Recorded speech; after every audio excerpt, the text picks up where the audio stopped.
towering building to a gigantic warrior. Can modern analysis of biblical text also shed light on the famous story of the shepherd boy David, who single-handedly killed the giant Goliath? Was there a weapon and technique deadly enough to fell a giant with just one blow? It's one of the most famous underdog stories ever told. An attacking force armed with technologically superior weapons is led by a giant warrior feared by all. But he's brought down by a single stone, slung by a boy named David. With a sling and a stone, David smote the Philistine giant. David not only defeated Goliath, but defeated the Philistines, and by defeating the Philistines was actually the motivating force for the beginning of the history of Israel.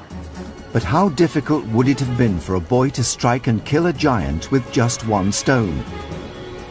The sling is the great ignored and underrated weapon of the ancient world. It's very cheap, it's the weapon of poor people, but it was incredibly effective. As two armies stood facing each other on the field of battle, why was a boy pitted against a giant? It was the 11th century BC, and the people of Israel were confronted by their enemies, the Philistines.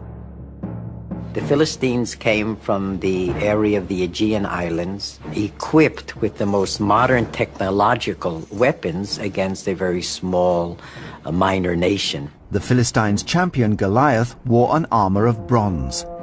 He had a tremendous amount of armor, which when we actually weigh by the that which is mentioned in the Bible will come close to 125 pounds. So you see this unbelievably large, monstrous creature.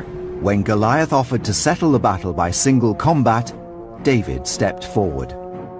But David was not just any boy. He would later become King David. After Jesus, his is the most complete biography in the Bible. I think that David had a plan because, as he mentions to Saul, I can handle Goliath just as I have handled the bears and the wolves that attacked my flock. My flock now is the Israelite army. My weapon is the slingshot. There is the wolf and the bear. Ancient discoveries will use modern technology and clues from the Bible itself to determine David's technique. First, we must find the perfect sling for one-to-one combat. The most advanced sling of ancient times had been adapted to give extra power. This device I'm holding is called a staff sling, which is basically a sling which is attached to a long pole. The pole gives the slinger a greater reach and therefore more power in every throw. This made it a favorite for heavier projectiles like the primitive bombs used as mortars on ancient battlefields. But would this have been the best sling for David to use against Goliath?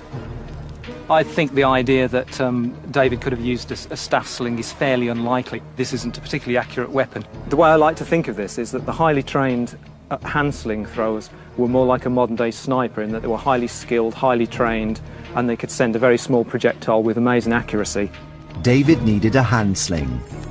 The kind of slings that are used in the Near East throughout the late Bronze Age are made pretty much like this. It's braided out of hemp.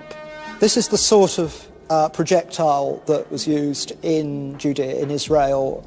You're looking for a very specific size and shape. A nice smooth oval shape. The aerodynamic shape improves the accuracy of the throw. You need a certain amount of weight to get the projectile to stay in the pouch of the sling happily. If it's too light, it will just fall out as you swing the sling back. If it's too heavy, it won't go as fast when you shoot it. So between those parameters is the ideal sling stone. He chose 5 smooth stones from the stream, and with his sling in his hand, approached the Philistine. With a sling and stones like the ones David himself might have held, we can test this weapon's capabilities.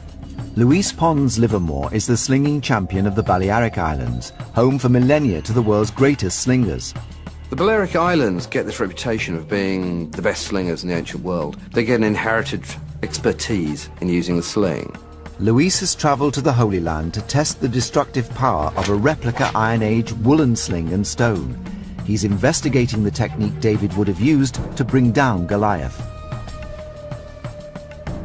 The sling is like an extension of the arm. It has 3 sections. One ring is here, then there is the middle part where the stone goes. It ends in a knot here. You put your middle finger in here and you hold it in a pinch, not a grip. The stone is put in the top part of it. You simply spin it 3 times, stretch your arm, and open your hand. The snap heard from a slingshot is a sonic boom. So much power is released that the end of the sling actually breaks the sound barrier. Luis has erected a 9-foot Goliath target whose forehead is represented by a load cell, a device that measures impact. It's only 4.6 square inches in area, equivalent to the region of Goliath's forehead that was not protected by armor. The device will tell Luis just how much force would have hit Goliath's skull. But for a missile the size and shape of a sling stone, how much force would be required in order to kill? If we're talking about how much force that is necessary to kill somebody by an impact to the brain, anything over 3,000 newtons spread over an area of 30 millimeters squared is enough to kill a human being. A shockwave goes through the brain and causes the brain to strike the inside of the brain case, irreversibly damaging the brain tissue to such an extent that it couldn't work again. 3,000 newtons or 3 kilonewtons is equivalent to the force necessary to smash a concrete block in half. Luis prepares his sling for the test. The target is tiny, equivalent to the only area of Goliath's forehead that was not protected by armor.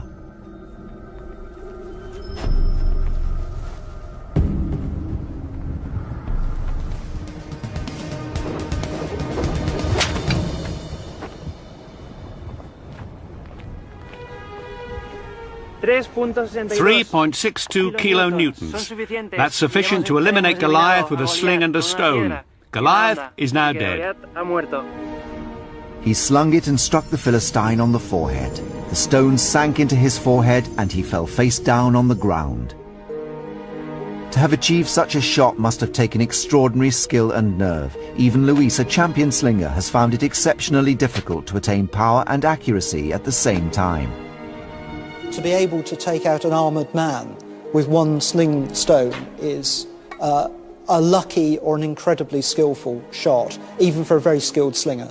He must have been endowed with some tremendous skill, ability, and capability that came to the fore at the time of a crisis. And the fact that he was able to face a crisis successfully is one of the basic requirements for ultimate kingship. Ancient discoveries has shown that it is possible for a boy to sling a stone with enough power and accuracy to kill a giant. But to do this, David must have been more skilled than an average shepherd boy in the arts of a warrior, and very lucky, or as the Bible suggests, truly blessed.